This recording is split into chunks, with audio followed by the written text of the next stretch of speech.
Welcome to the Equality Edit, where we unpack equality one conversation at a time.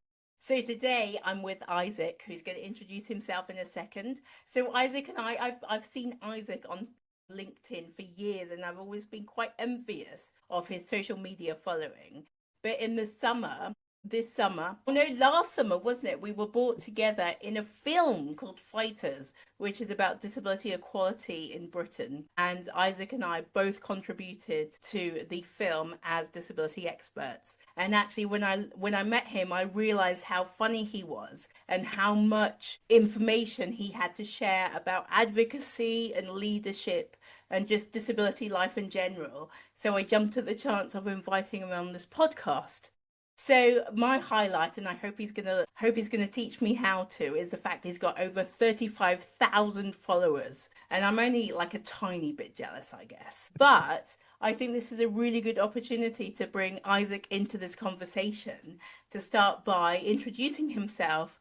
And if you wouldn't mind, Isaac, just to introduce yourself and tell us a little bit about you. Gosh, I mean, where do I begin after after all of that? Well, firstly, thank you for having me, and it was a pleasure really getting to know you during the promotional, if that's the right word, promotional when we were doing the promotion for Fighters, and that was the first time that we actually got to sit down and actually talk with each other. Because actually, one thing you forgot to mention, the first time we actually met was in Paddington Station. No, I have my Gosh, yeah. I have my yellow hat. Oh my God, you know what? I wiped that out my memory because I was like, oh my God, it's Isaac. So I was like fangirling a little bit. I came over to you and you were wearing this really cool yellow hat and I loved it. Just, And I just said, oh, hi, Isaac. My name's Esi Hardy. And you were like, hello. And I was like, oh my God, it's so embarrassing. Help swallow me up. So actually, I wiped that from my memory. well, I'm here to bring it back. So great. Thanks very much. You're welcome. No good deed, hey. I mean, who would have guessed that moment we would become friends, you know? I know, I know. You know, friendship happens in the most mysterious way. It surely does. I think that's called a power imbalance, actually. Yeah. Okay. Yeah, my introduction. So yeah, I'm the guy who wears the yellow hat. On top of that, yeah, so I'm Isaac. I was born with a disability called limb-pelvic hypoplasia, meaning I have no arms and short legs. I have a weak pelvis, meaning I'm not able to walk, but I use my electric wheelchair to get around. And I got scoliosis, which is the curvature of the spine. And then on top of all of that, I've got acid reflux. But even though I have all of these things that I go through on a day-to-day basis and do bring up quite a lot of obstacles and challenges, I have very supportive people around me who have really pushed me to be the best version of myself. And that's allowed me to come out of my comfort zone in many different aspects and allowed me to do things that I never thought I would see myself involved in, such as skiing, skydiving, tall ship sailing, and other adventurous activities. But also, well, from that turned into advocacy, sharing my lived experience on LinkedIn primarily, and just sharing the realities of living with a disability. And it's allowed me to collaborate and connect with people within the community and give me such opportunities such as being part of London Fashion Week, being able to be part of the Purple Sock movement, and also being on this podcast. So you never know where it's going to take you next. Absolutely brilliant. And I want to, I think that leads really well into kind of how advocacy shows up for you and why you think it's so important. But I just want to go back to something you said a minute ago Okay. about kind of the experiences you've had. And that's something else we can bond over, which I didn't know actually, that we've both been on the tall ships. So which Oh, one nice. did you go on? And So this was Jubilee Sailing Trust? yep, that's me as well. Oh, nice. Okay, cool. So I did my first one in 2017. Okay. So that was from uh Cardiff to Bristol. Okay. So that was a 4-day voyage. And then I did one from Portsmouth to Caen in France, Yeah. and then back again, which was 6 days. And then the last one was kind of like a race between the two ships around the Isle of Wight. Oh God, that sounds amazing. I've only Yeah. done one. I did Okay. mine when I was 19, so I think it was 2000 and no, it can't be 2000. I think I'm younger than I am. 1999, I think. Okay. And I went from Falmouth Yeah. to uh, Calais and back again. Oh Oh, no, not nice. back again. We docked in Southampton, and it was over my 19th birthday. Oh, that's And cool. actually, you may or may not know this, Isaac, but I was on the promotional marketing material for JST Jubilee Saving Trust for Yeah. years, Oh, and they wow. used me in all their events and stuff because at the time I wanted to be an actress, Yeah. and so they hoisted me up the mast in my Yeah. wheelchair, Yeah. and I was in a really bad mood. And he said, smile. And I was like, no, I'm not going to smile. And he said, well, actresses always smile on cue. And I was like, right, fine. And then I smiled and he used that photo. Oh, nice. Okay, Yeah. cool. Manipulation Yeah. tactics, photographers. Nice. Oh, that's cool. Yeah, no, Wow. it was really fun. Anyway, but back to you and back to why we're here today. We Yeah. can talk about our various kind of appointments at another stage. Yeah. Let's talk a little bit about, why advocacy and leadership is so important and why advocacy really is important in relation to lived experience of disability for you. Um, See, the thing is, it's a bit of a weird one because for me, looking back on my whole life, technically I've been advocating since the beginning because not being able to get onto a bus or a lift being out, I'm always kind of saying, well, why is this happening? I mean, I'll be honest, from where I was back then to now, I wasn't really outspoken, but I would, speak to people around me saying, oh, that wasn't right. Or I may send an email to the company and say, this is not correct. Like I wasn't, and I still sometimes not too outspoken. I kind of pick my battles and I know when to say something or not. So technically, I've always been advocating, but not really realizing that I was, because I didn't really see myself as an advocate. And when I was doing so, all these adventures that I shared, I was vlogging them and filming them and putting them up onto YouTube, because I've always been a creative person, and that was one of my ways to really express myself creatively. Cool. And I was doing the skiing and going up the mast and doing all these different things. I was showing people what can be done with a disability, but I never explicitly said, "Oh, this is what you have to do if you're a wheelchair user. This is the type of ski that you can use when you're going skiing." Like, I never really said that. I was just doing the activity and calling it a day, basically. Friends and family kept saying to me, "Oh, you should really talk about disability. You could really change people's perspectives and understanding about disability, for those who are allies, but also the disability community." So, why'd I have to do that for? That doesn't make any sense. Why would I talk about disability for? It didn't make any sense for me to talk about it. So they kept telling me, and I kept on ignoring them. And then I was given an opportunity to do a public speaking engagement at an event. It was up in Birmingham. They wanted me to talk about life's obstacles, but also how I still have a fulfilling life. So I spoke about pain level and pain management, having to always have someone to support me every day. But then again, I can still do the activities that I've just mentioned. And after I'd finished the talk, a woman came up to me and she said, I get loads of pains in my legs, and I'm always complaining about life. But after hearing your story, it's really changed my perspective. And that was kind of the first time I realized the impact by sharing my story was, and advocating by sharing my lived experience. And from that point, I started talking more about it in videos, which people did appreciate. But the real turning point was when I joined LinkedIn, which I primarily started to talk about wheels and wheelchairs and our roller skating and wheelchair group.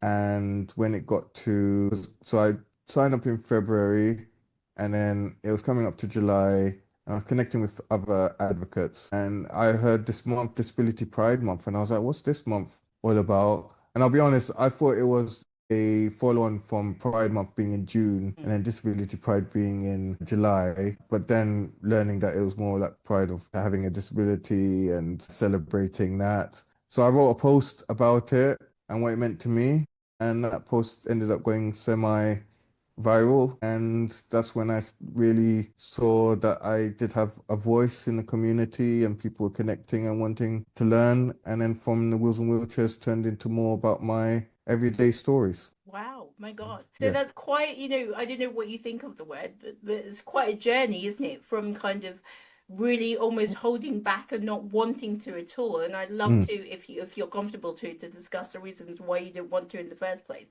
So Yeah. really kind of understanding the power of your voice to really kind of using it to build your career, really. Yeah, I don't really have a defining answer because I think for me, even though I did have a disability and there has been many obstacles and there does continue to be obstacles, the way I was brought up and friends and family, they just treated me like everybody else. I kind of just carried on. And I obviously, like I said, obstacles were there, but I didn't really think about it. I just kind of got on with it. So then when people said I should talk about it, I was like, why should I talk about it? Hmm. So it was like kind of taking a bit of a step back and having a different perspective of the importance of talking about it and seeing it from that light, if that makes sense. It does make sense. So, can you talk a little bit about what that perspective is? Because, I mean, I do get what you're saying about, I also grew up in a family that I was just who I was, and I was part of that family. There was nothing special about me because I was a disabled person. Obviously, I was special. So is you, Isaac, but not because we're disabled, but just because we're absolutely wonderful. But it wasn't kind of you're disabled, so we have to treat you differently. Or don't forget your sister's disabled because she needs this. The support I needed was part and parcel of kind of just our family life, but it wasn't a big deal, if you know what I mean. So it sounds like, if I don't know if you like this language or not, but it sounds like there was a lot of defining steps on your journey to getting you to the position that you're in at the moment of an advocate, and using that storytelling to advocate empowerment of disabled people and empowerment of yourself. Are there any specific defining moments, or do you think it was all leading towards that? Yeah, I mean, in some ways, like when I look back on my whole life up until now, there were points that has helped get me to where I am today, but I was in the mindset of, well, okay, so I guess this was a bit of a, well, it was a huge defining moment. So I was really going through challenging times with my mental health. Back then I didn't really know it as mental health. I Mm. just didn't feel right, and I was really relying on external factors for internal happiness. And I was someone who compared myself to a lot of people. So so during the time of doing the vlogging and when I did that public speaking engagement, internally, I wasn't really feeling right. And I was comparing myself to what society thinks as what happiness is. The one was being having a successful job, and I enjoyed doing the vlogging. And then in 2017, I'd won an award for the vlogging, and it was like this huge moment of because it was a competition that was partnered with YouTube, the Evening Standard, the Jack Petrie Foundation, Wow. and a few others. And I'd won this award out of 1,500 young people.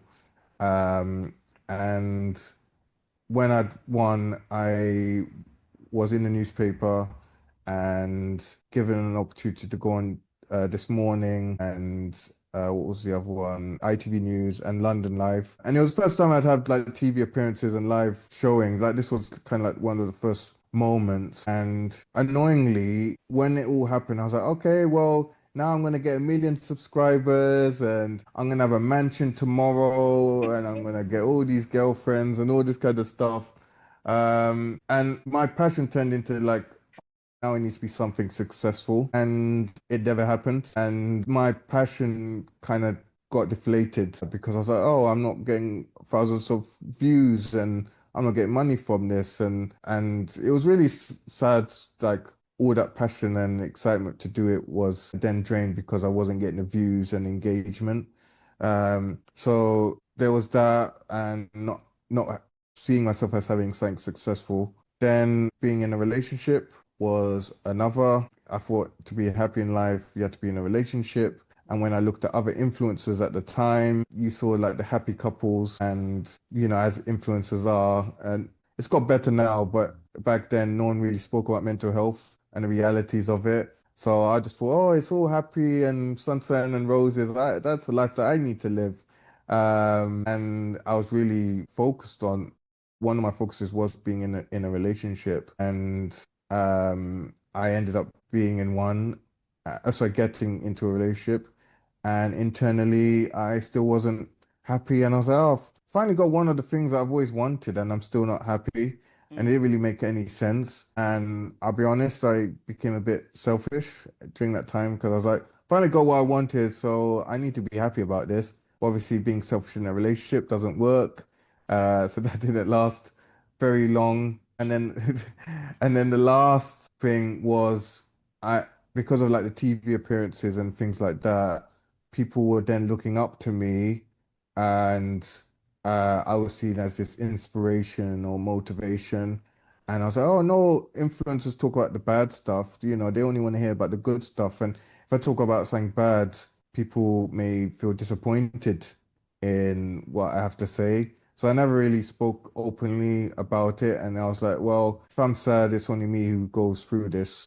So, I can't really speak about it. And I never spoke up to friends and family about it. And it was just everything basically happened at once and just got to a breaking point where I was like, I really need to learn why I'm feeling like this. And yeah, took it upon myself to learn about well-being and understanding and mental health and the importance of that.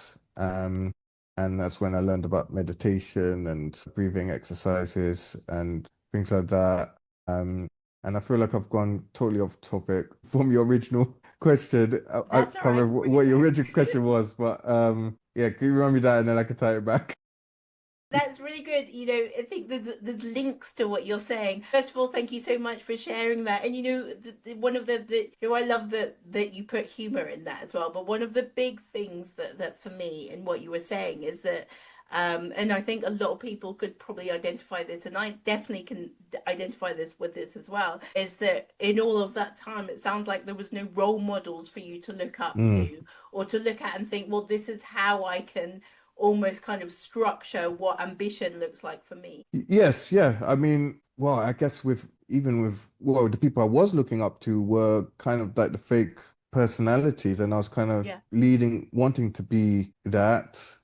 And because they weren't saying the full truth, I thought I wasn't getting to that stage. yeah, So it was kind of like I'm doing what they're doing, but actually I'm still not happy, and that doesn't make sense. yeah. Meaning they probably weren't happy in them. Well, I can't say that for everyone, but for some of them, they probably weren't happy as well. But they're only showing the good side of life, which was like made me feel like I was not getting to their level when actually they probably weren't there either. Absolutely. So yeah. Yeah, I think we all know now that, in order to get that perfect Instagram happy picture, people have taken about 30 shots. Yeah, But yeah. at the time, kind of, at the time, it was quite new. Yes. As I was all going through, like, in 2012, I had the opportunity, because the school recognized me as a high achiever. They nominated me to carry the Olympic torch. So I did that in 2012. Then in 2017, like I said, I won that award and then had all that recognition.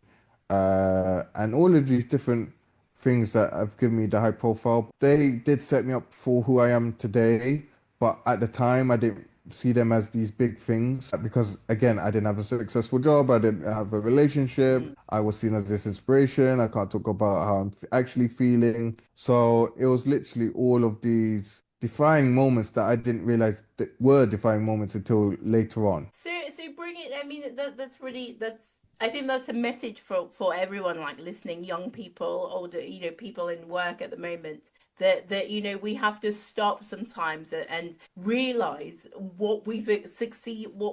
achieved and what we're succeeding right now, because we can't just carry on and then miss all of these little things that actually build what we are trying to build over time. So I think that's a really important message. So kind Yeah. of, sorry, Isaac. No, I was just gonna say, just appreciating the small wins Yeah. because that can go a long way. Yeah. So I want to take us back to kind of how, and I can see, but I don't want to make any assumptions for you, but Sure. how this shows up in the advocacy and the leadership that kind of you work towards today. I also just wanted to share a little tip, and this is something I do for myself in terms of kind of noticing those little things, because I'm somebody who's always beating myself up. Oh, you're not good enough. Oh, you didn't do that. If you just did that way, that would have been so much better. So what I started doing at the beginning of last year is writing things down. So I've got like the journal app on my iPhone, and every evening I just spend, literally just 5 minutes making a voice note about what I've achieved today. So I Hmm. ignore all the little bits that I didn't do right or I don't think I did right, and focus only on the things that I'm proud that I did. And it could be, oh, I went for a walk today. Or, oh, I had this for lunch. Oh, I didn't fall over when I lost my balance. Or it Yeah. could be big things. But there's little things that when I look back, it's a Hmm. massive list of what I actually have achieved. Yeah, so going back to your question, so a question for you, Isaac. Yeah. So how does that show up in advocacy for you? How does, those defining moments show up in the work that you do at the moment in advocacy and leadership? I've for me, like so, and even now actually, so I share my lived experience and the good, the bad, the ugly, the constructive, all of these different things that I've done in my life. And for me, and I've always loved sharing stories. That's one thing I've always liked doing. May that be through video or writing. I've just liked sharing stories. And I would just share stories. Well, let's go to the days of LinkedIn. So now I share stories, not really expecting much from it, but it's that one message from someone or a comment that you read where someone says, actually, thank you for sharing this. I thought Mm, I don't feel like I'm alone in mm, this. I thought I was the only one who went through this, or people see me as successful, but then when I share like, oh, I still don't have a care plan, it's like, oh, it brings it back down to earth, like, on the surface, that's what it may be perceived as, but actually the reality is a lot different, and people do appreciate those stories. And I think that's where it's one of those small moments where actually, yeah, I've changed at least one person's perspective or understanding just by that one post. I mean, I remember one particular where wrote about I quit basically. I quit an opportunity that I was doing because it just yeah, it's a long story, but I ended up mm. quitting something and I wrote a post about it and a lot of people were supporting it, but I got one message from someone saying, actually, I feel like I now have a voice to quit the job that I'm doing Wow. because I've had enough and I didn't feel like I had the confidence to do it. But actually, after seeing your post, it's really allowed me to feel like I can. That's Mm. powerful stuff, that is, isn't it? Yeah, yeah, and like I say, I'm always doing stories, and I'm always reminded when I get a message or comment that actually they do mean something to someone. Hmm. So yeah, because I'm gonna say I'm a bit selfish. I like just writing stories, like I just like sharing stories, but to know that they are helping people from that one comment or message does mean a lot more. Yeah. So, I mean, I completely agree, 100% agree with what you're saying. But all of this, what toll does it take? I mean, you're telling stories about your own lived experience. So, if any, what toll does that take on your mental well-being, and your everyday? Because as a disabled person, I was going to say I can imagine, but I am as well. But as a disabled person, Yeah. using their lived experience to tell stories in the way you do and support other people, it can sometimes be quite draining, I can imagine. So when do you have an opportunity to switch off, if you do? I don't know what switching off means. I don't understand that concept. That button behind your head that you press at the end of the day. Oh, is that what it does? Oh, Yeah, that's okay. it. Yeah, yeah, Right, yeah. okay. I've never pressed it before. Yeah. Yeah. Yeah, I mean, it goes back to what I said near the beginning. It's like I'm always an advocate if I like it or not. And it's like even even when it goes to switching off, it's like I still so switching off and wanting to go on holiday, for example, I still need to have the support in place, which needs to be organized. Wherever I'm going needs to be accessible so I can get to places. If I'm flying, it's being anxious that my chair's gonna be in one piece by the other end. It's like even when it comes to switching off, it still takes a toll because you just don't know what you're going to get by going on holiday or switching off.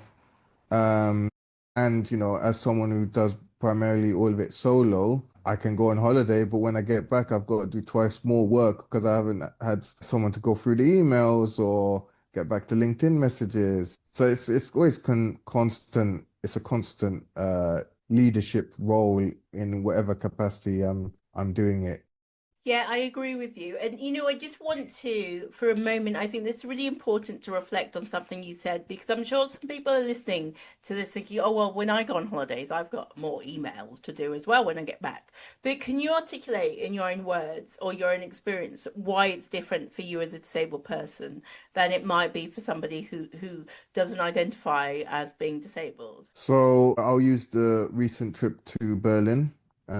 Did the marathon there in the wheelchair, inline skate marathon. And on the trip, I took my manual wheelchair because it's just easier because we use that chair for the race, but also just easier to get from back and forth. And Berlin's not the most accessible of places, so Hmm. manual made it a lot easier to get over the obstacles. But yeah, my manual chair is just not the most comfortable of chairs, and sitting in it just to go out and about, let alone the actual race itself, does take a huge toll on my body. And I get pain sitting anyway, but in my manual, it's like 10 times more that. On top of that, my reflux really did play up. It was quite noisy outside our rooms, didn't really sleep that well. So even though I was out and about every day, I was in pain every day. And I'm also someone who doesn't like to take too much medication because that also has its side effects by taking too much. So I'd done 4 or 5 days there,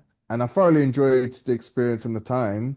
But as soon as I got back home, I was in recovery for 4 days because my pain levels were just all over the place, meaning I couldn't do much work. So even though I was home, I couldn't do work. And even if I did, I wasn't in the right headspace to do it properly. And so for me to be fully recovered, it took me, yeah, 4 days until I was really prepared. So that was 5 days away plus 4 days recovery.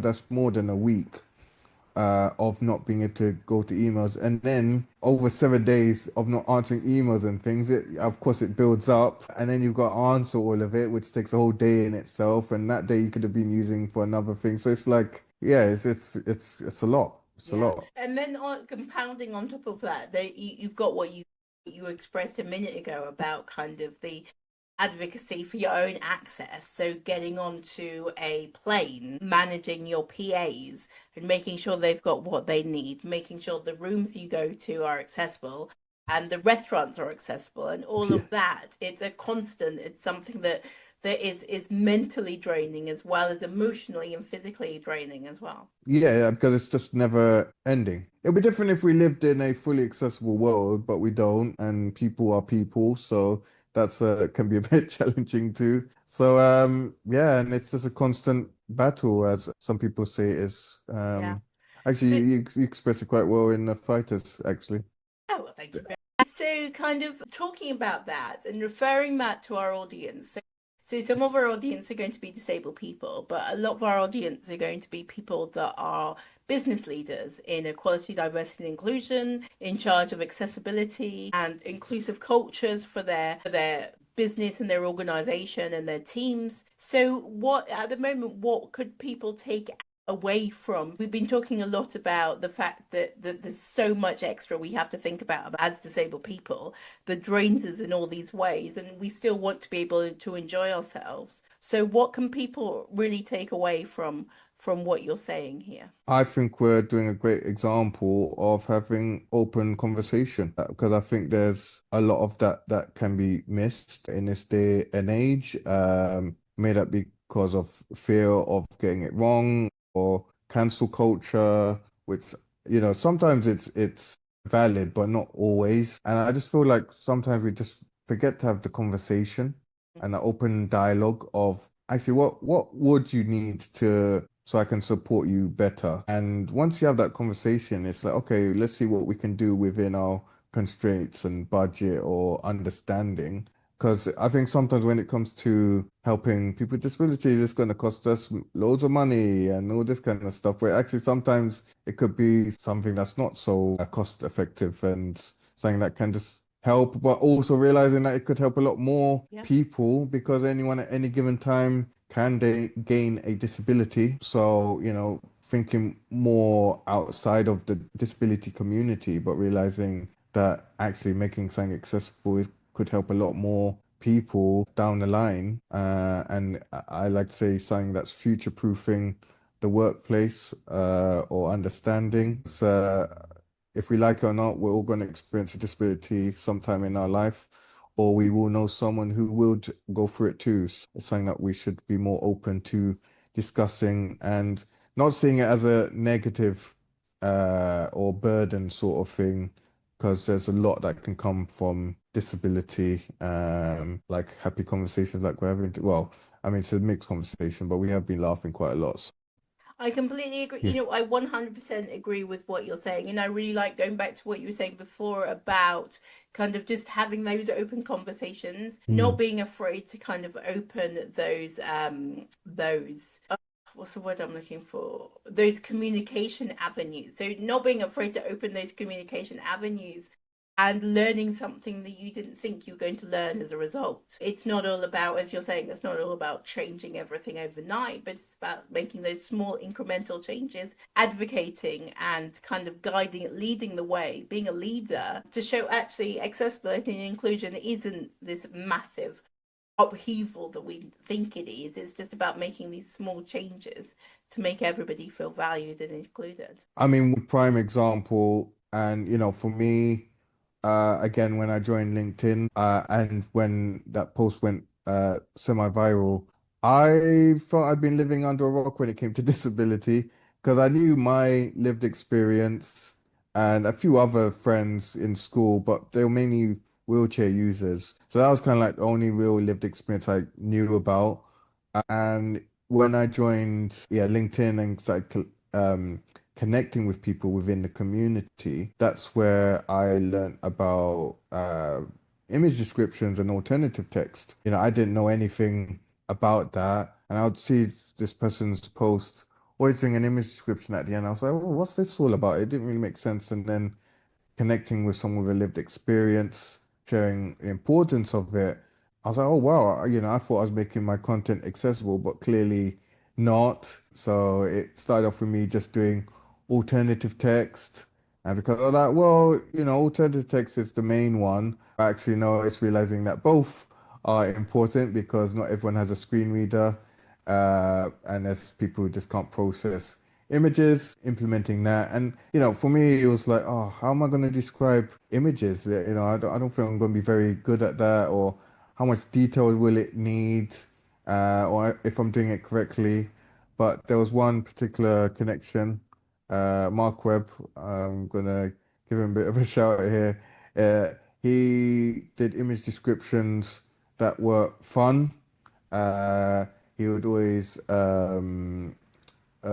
he's got a disability, but he would always compare himself to like Tom Cruise and things like that. I was like, oh, he's having fun with this, and people are still getting the description. I was like, oh, okay, but now it makes sense. And so yeah, I didn't see it as like this challenging thing, but an opportunity to enhance the story that I was sharing through the image description. And people have said over time that they really enjoy my image descriptions. Some even say that I only come to your post for the image descriptions, and I'm like, Really? okay, well, Oh, yeah, I wow. know some people do say that. It's like I've said something really important here, but I guess the image description is as important. Yeah,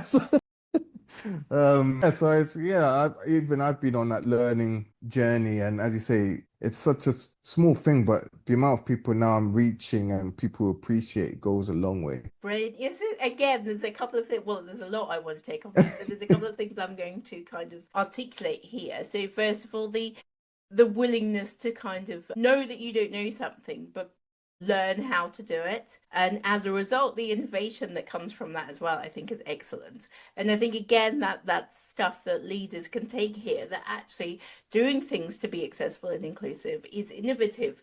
It gets you thinking about different things. And then Mm. your brain starts working at, well, if I've done that, what else is possible, kind of thing. Yeah. And Yep. I Yep. think that's really exciting, opening that up to a wider audience just by trying something new.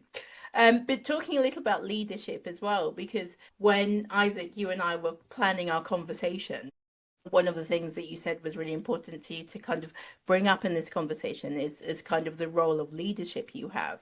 But talking about that from a social media point of view, how you are role modeling and influencing and therefore leading the sector, your kind of storytelling influencer sector, to be able to do that too. So, I mean, that's one way that I see that you're leading.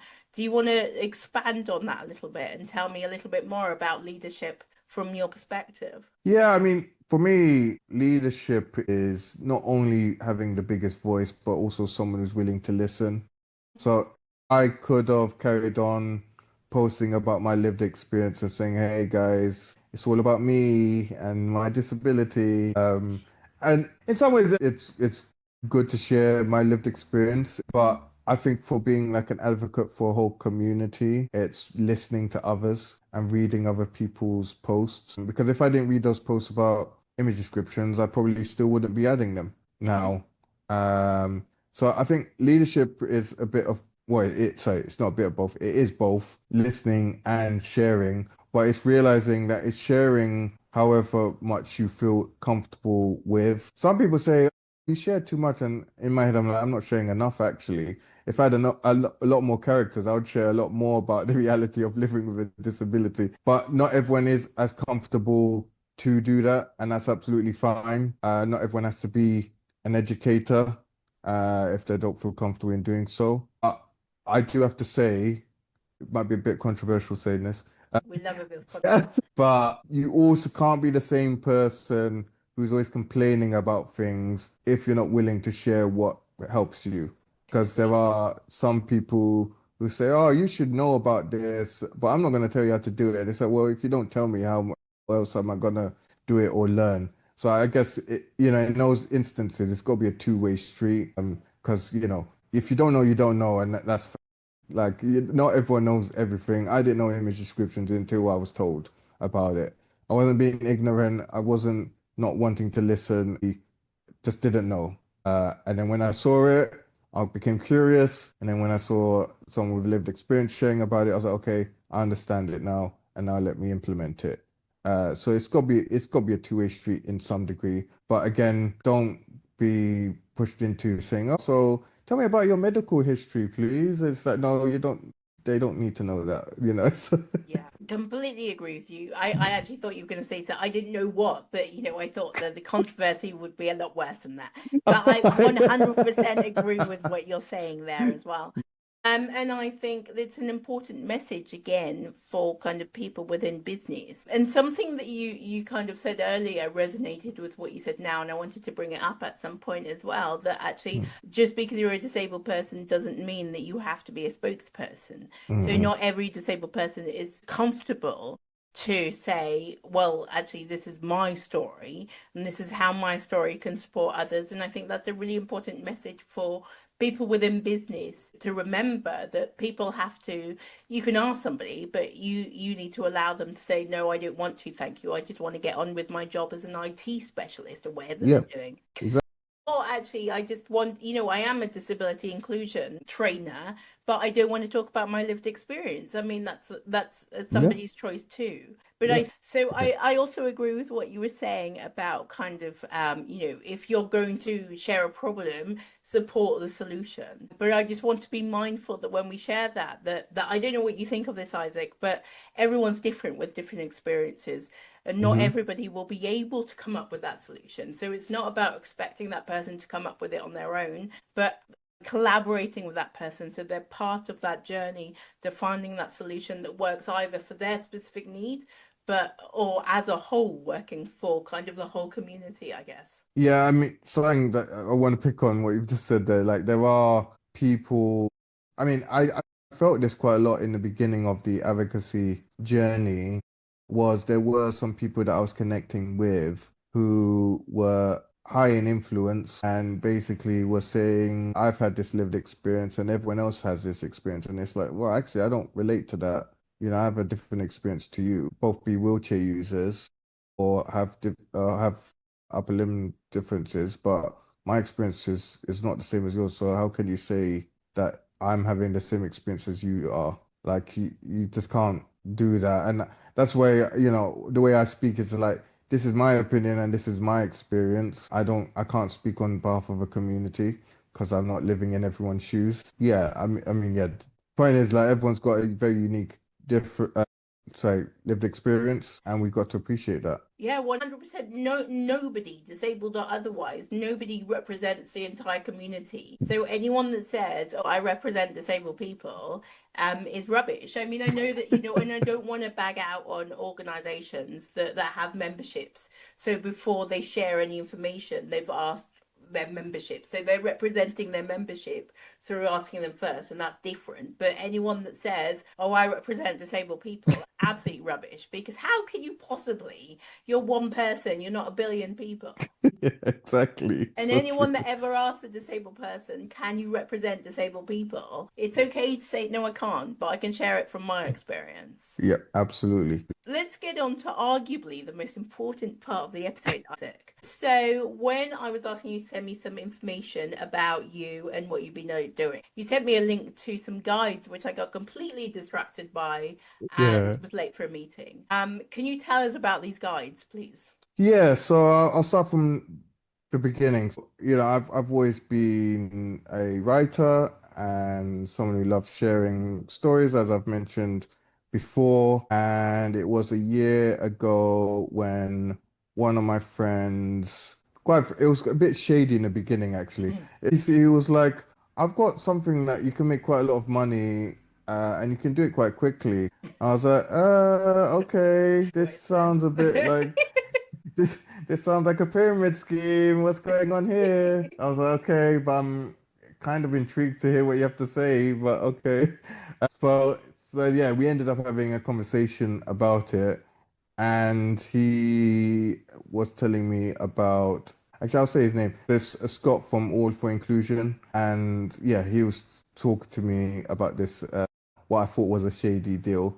And he basically said, I've started blogging, and I know you're a writer, and you can go onto this website called Medium, put your blogs up, sorry, your stories up there, and you can make money from it. And he created a publication, All for Inclusion publication, that it would share other writers within the inclusive space together. I was like, oh, okay, that sounds like a really great idea. And actually, many years prior, I did have a Medium account, but I'd stopped blogging. So I was like, okay, well, I've got the following on LinkedIn. Maybe I can send people over to read my blogs. So I started doing that for a couple of months, and I did enjoy it.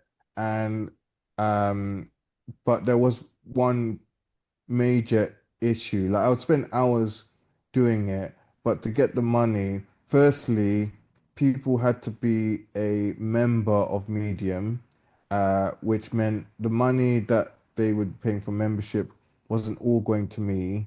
It would allow you to read all articles, but all the money wasn't going to me, and not everyone would want to do that. So there was that.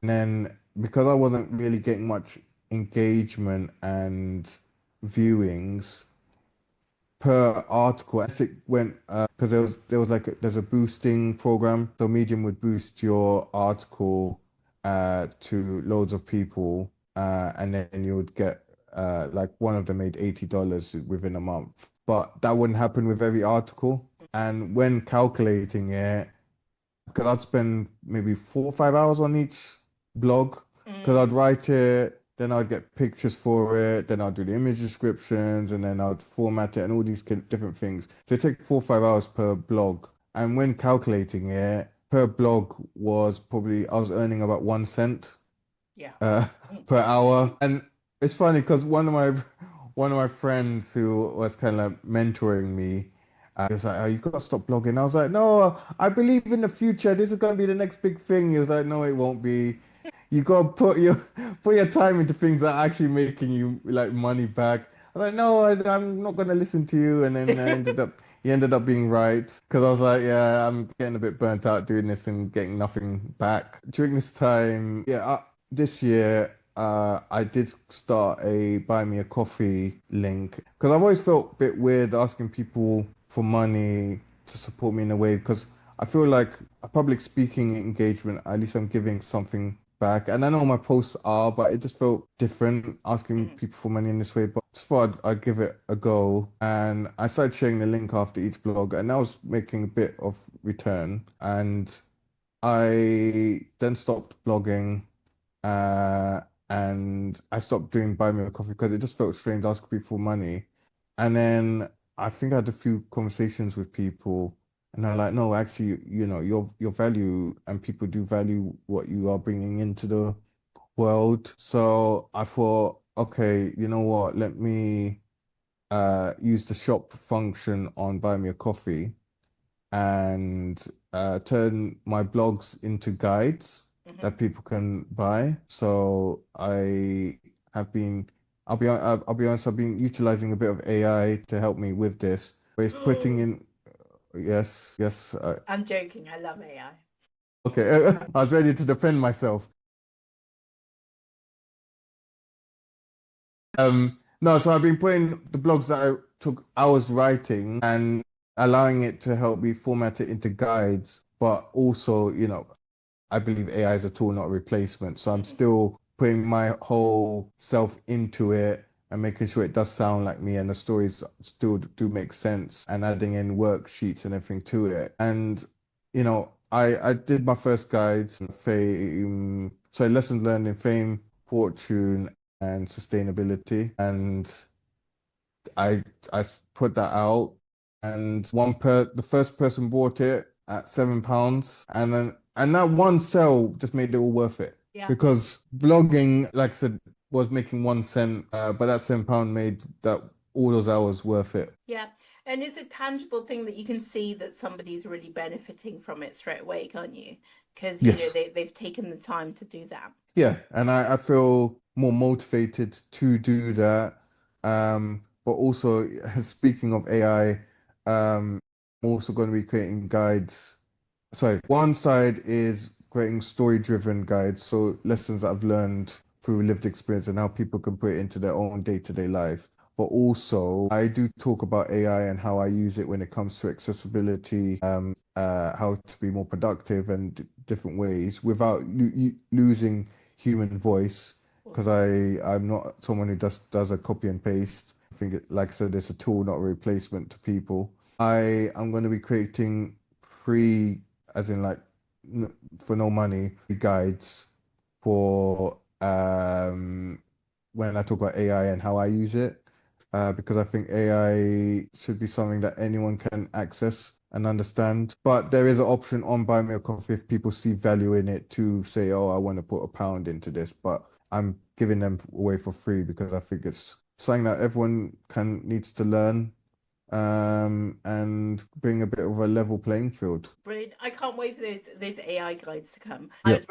I was joking before because I think AI is the future, to use your kind of terminology from what you used to think about blogs. And I agree with you, it's a tool, not a replacement, but it's such a powerful tool. Yes. And it can really give you confidence where the confidence may not have existed before because you can try it out on the tool itself. And then if you don't like it, you can try something else. Yep. And I think it really it's going to be a massive support for disabled people in the workplace and in life in general. So yeah, I might have to invite you on to talk specifically about AI, because I'm a bit of a geek, but I'm beginning to absolutely love it. But back to your guides. Yes. So I've downloaded both copies, and I can see rather than saying buy me a coffee, it says buy me a what's it called? An Apple apple juice. juice, which I thought was quite funny actually, because when you go to Starbucks, that's how much an apple juice actually costs. So I thought maybe you got Okay. inspiration from Starbucks for that. No, I just don't drink coffee, and Fair enough. and I like apple juice. So. Fair. I like apple juice as well. Yeah, brilliant. Yeah, Excellent. Thank you so much, Isaac. So we're going to share the link to your Buy Me an Apple Juice and therefore your guides in the show yeah. notes as Thank well. you. And I want to talk a little bit about, we're coming to the end of the episode. I want to talk a little bit about your influencers, so the people that influenced you, and any kind of resources other than your own that you would recommend for people to watch or listen to or read or whatever. I mean, my resources are the best ones, so Obviously, obviously. yeah. I mean, best coupled with Celebrating Disability Learn Centre, obviously. Yes, absolutely. Yeah, Yes, yes, yes, yes. Yep, yeah, yep. brilliant. So, That's yeah, I mean, when it comes to influencers, I mean, you know, it's funny because when I joined LinkedIn and where it's come to now, I would say like most of the people I'm connected with are actually more of my friends than my actual friends before that. And I think there's just that shared understanding and wanting to work together to make a better world. And I'm not putting down my friends because I'm sure there's quite a lot who want that too. But I just think I'm quite good at that, yeah. we're going to be like, screw you, Yeah, Isaac. yeah, I'm not a true friend. No, I'm joking. So, yeah. um, but no, I just feel like the word connection on LinkedIn, like making connections, I do feel like I've created some very genuine connections with people, and they're all doing great work in their own way. So, one I definitely would put high up there is Kat from Seated Sewing.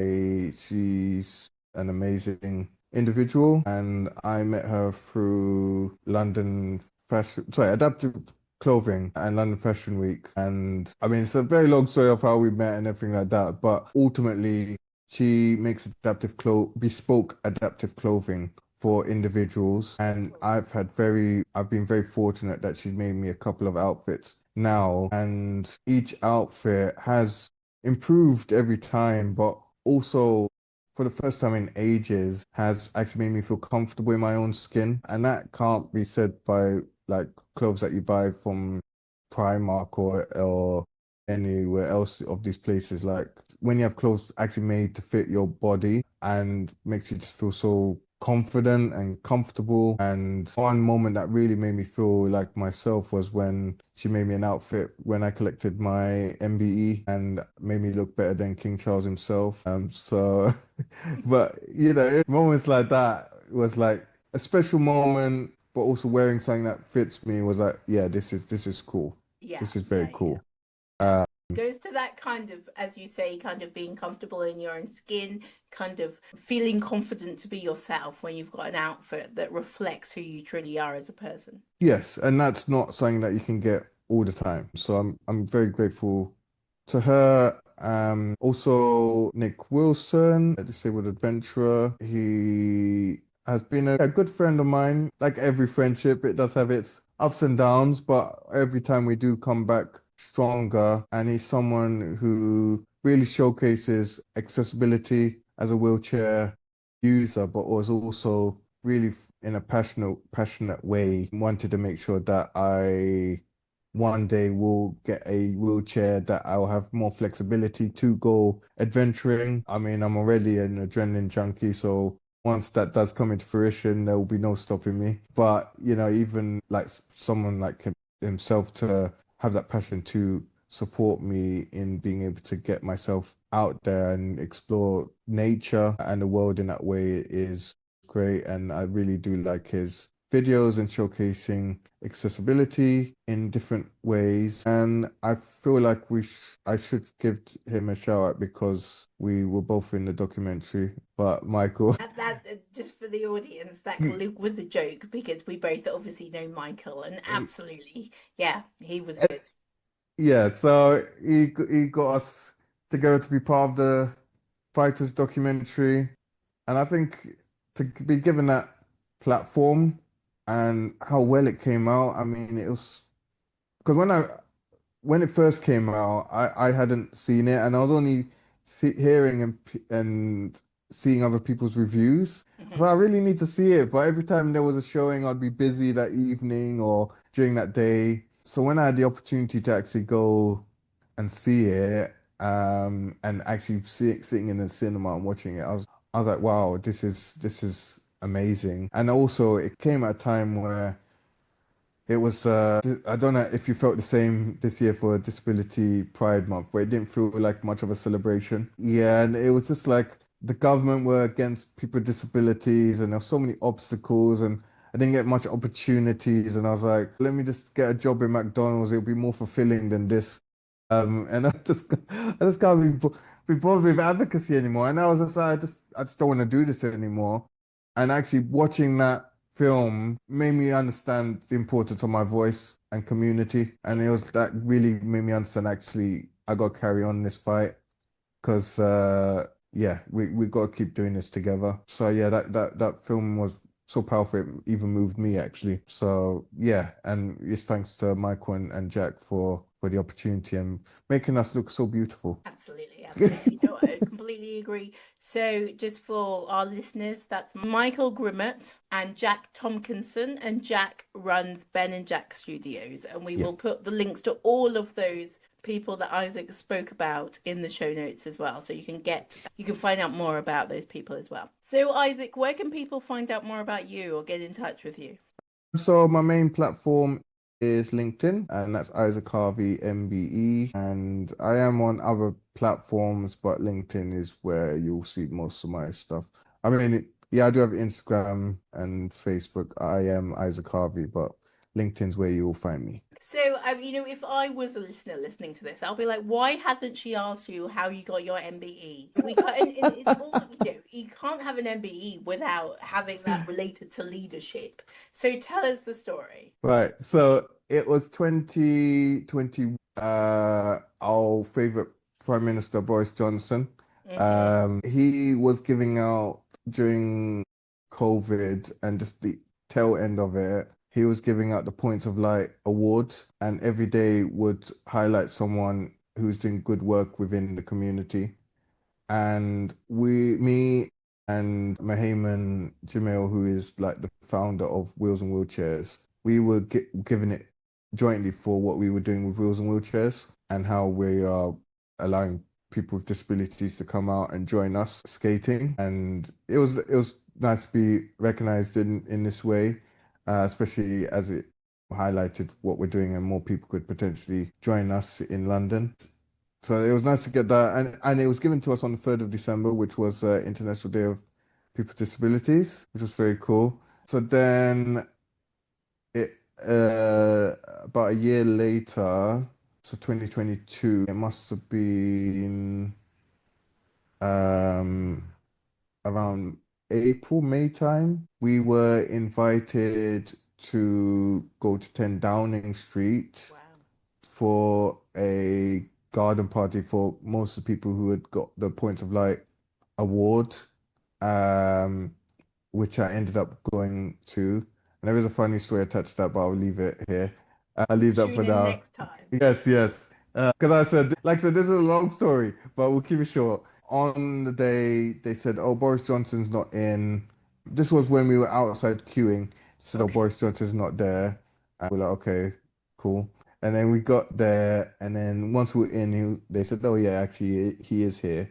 Gotcha. Bet you weren't expecting that. So he came and he gave a speech and why these awards meant so much. And then he give him his due. He spoke to everyone for like 5 minutes, and he spoke to me, and we were talking about wheels and wheelchairs and the things that we do. And then the event ended. I went on with my life, and then in November 2022, I got an email telling me that the Prime Minister had nominated me Wow. to get an MBE, and if they would like me to accept it, because with MBEs you do accept it or not.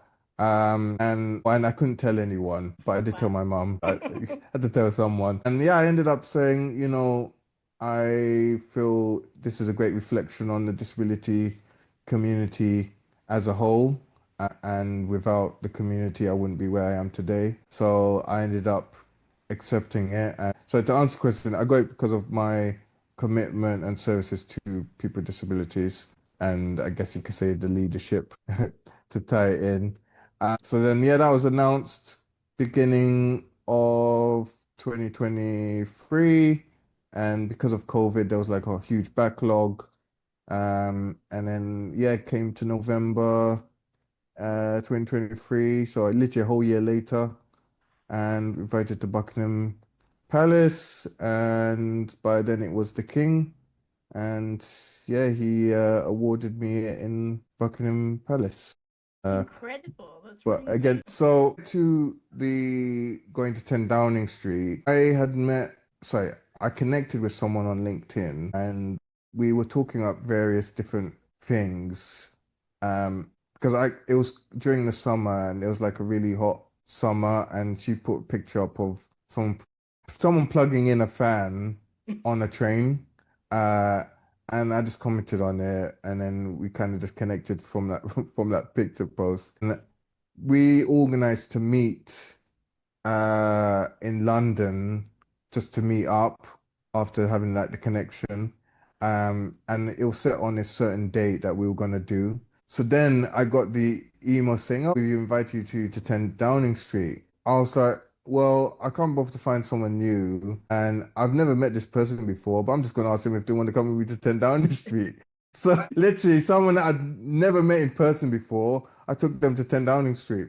For convenience. I bet they felt so special. Yes, I wasn't doing it for that reason. No, I'm joking.